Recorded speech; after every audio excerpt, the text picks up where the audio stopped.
Recently, several other FE tubers I know, including Mangs, Davis G, and Hizmura, have put out videos discussing what they would like out of the next Fire Emblem game, and today I'll be doing the same. I'd also like to point out that the things I'll be discussing in this video are not necessarily going to be in my own game, although there will be some crossover between subjects. This is more so a list of things I feel that Fire Emblem needs to do in order for the next game to be a critical and financial success, and without further yappanies, let's just get right into the video. The first thing I would like to see is a back-to-basics approach.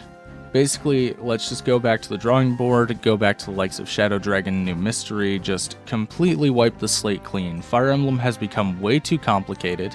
We've got buffs, we've got debuffs, we've got all these other weird things that just absolutely do not need to exist. A Fire Emblem game does not need to be overly complex to be good, it just needs to have very good strategy behind it. This also leads into the second thing I want, which is absolutely no gimmicks. I don't want to see turn wheel, I don't want to see rings, I don't want to see any sort of like engage or fates, whatever, three houses reclassing systems that are just completely unneeded and break the game in half.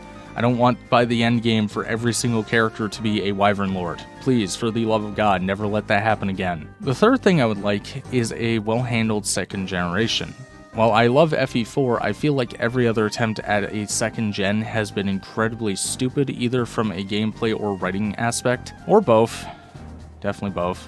I just want a second generation that is competently handled, that fits well into the story, that doesn't involve any weird time travel or like locking your kid into a hyperbolic time chamber. Just give us like a 20-year gap. The fourth thing I would want are bad units that feel good. What do I mean by this? Well, for example, Shadow Dragon and Thracia typically have pretty not great units. However, they feel good because the game is based around them. This is what I want for the next game. I am tired of all these super soldier units.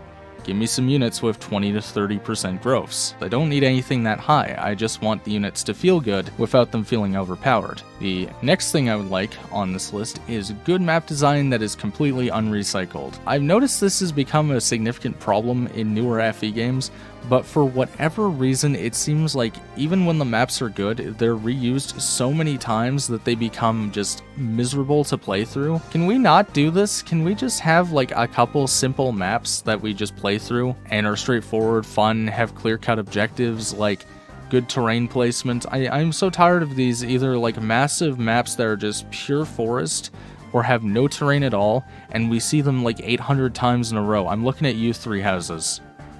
I'm looking at you. The sixth thing I would like are Onderon style XP gains. Something I absolutely loved in Onderon Saga, and something I thought was very well done, was the fact that every time you visit a village or a house, you get XP. It feels very rewarding, even if it's just something like going to a house to get world building, or to get something like basic information about an upcoming enemy, or fight, or anything else. That 10 XP bonus just feels really good. It also just adds into strategy, which I find just wonderful. It's something that Onderon did so well, and I really think that more hacks and mainline games need to do this. The seventh thing that I would like to see, and this one is more so a personal one, although I do think it is something that I would enjoy seeing immensely in a new Fire Emblem game, genealogy style maps. I think that the small kind of like hyper-focused maps that we get in Marn Fire Emblem, and I mean by Marn, I mean everything since like the GBA era, they're great. Don't get me wrong, I absolutely love a lot of those maps. That said, I see them so often, I've become bored with them. There's a lot of ways that we can make big maps work. One specific thing we can do is make it so that there's multiple objectives per map that feed into the story and the gameplay. There's a lot of things that can be done that don't need to just be like these teeny tiny maps. That said, I am kind of worried that if we did get big maps, one, the flow would be horrendous because I really don't trust modern intelligence systems with almost anything these days after Engage. And also just the fact that like, I'm worried that not only will they make them big, but they'll recycle them, which is like my worst fear possible. You know, now that I talk about a lot of this stuff, I'm kind of worried that intelligence systems will implement everything on this list in like the worst way possible. The next thing I'd like to discuss is something that I don't think would necessarily be good for the franchise, but at the same time it's something that I'm personally grown bored with, is the idea of tying everything to previous games. I despise this. I hate it so much. I get it, you know, obviously the franchise is proud of existing for like over 30 years, but at the same time I am at this point where I'm just exhausted with it. Like, the nostalgia bait in Engage killed a lot for me. There's even a few small references to other FE games and stuff like Three Houses and Fates and all that other stuff, so I would just like the next FE game to be completely standalone, just tie in with itself exclusively.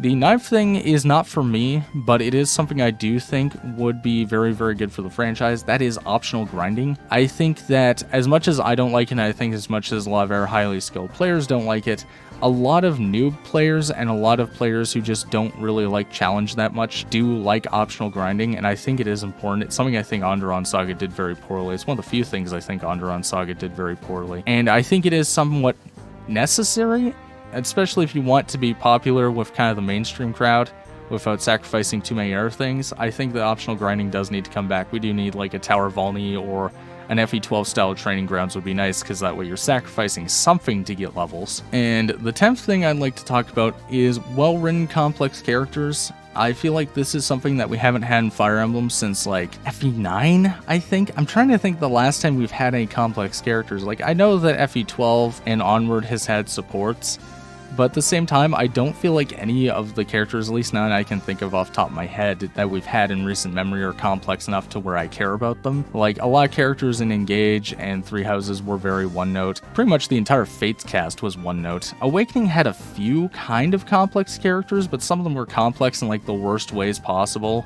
Like, you know, Noe comes to mind. I don't know. I'm really not happy with the current state of character writing in FE. I think we need to step this up a lot, because the very fact that the last time I can think of having really good characters in Fire Emblem was FE9, that's not a good sign. That game is 20 years old now. Next thing I want to talk about is a dark and gritty story. I think that we need this. The last time we really had this was like FE11 and 12, and those were remakes. If we want to go back further, we could say FE9 was like the true last time. Again, going back to FE9 being the last time we saw something in this franchise.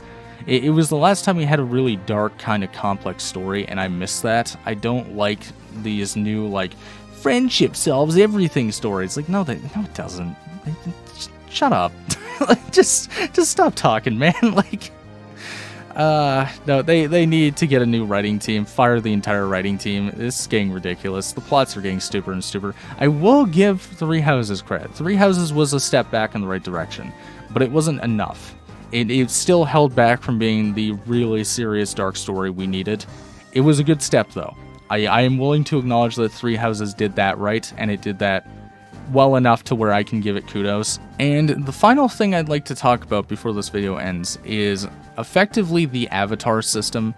I don't think it's going to go away, but what I would like from it is for it to be taken more seriously. That means I would like it to be a character that is not written purely as just complete avatar worship.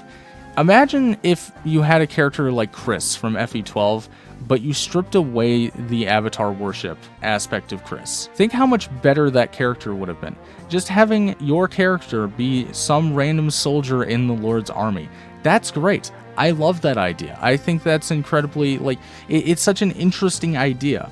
But what we get instead is, the avatar looked at me! Shut the fuck up! I cannot stand that. It drives me insane. Oh my god, it makes me so angry when I hear that. But basically all I want from the next FE game, when I actually kind of pin it down, is I just want a more grounded, gritty Fire Emblem with good mechanics. And I think we all want that. I think we all want better map design. I think we all want less overpowered units. But I'm getting the video here. Tell me what you think in the comments. Tell me what you kind of feel about Fire Emblem, what the next game needs to have, what the next game needs to look like, feel like, everything else. I do think, as a side note, I kind of didn't talk about it in the video, but I really do think we need to stray away from this whole Engage VTuber aesthetic. Please never do this again. It hurts my eyes. Anyway, thank you for watching, and next time.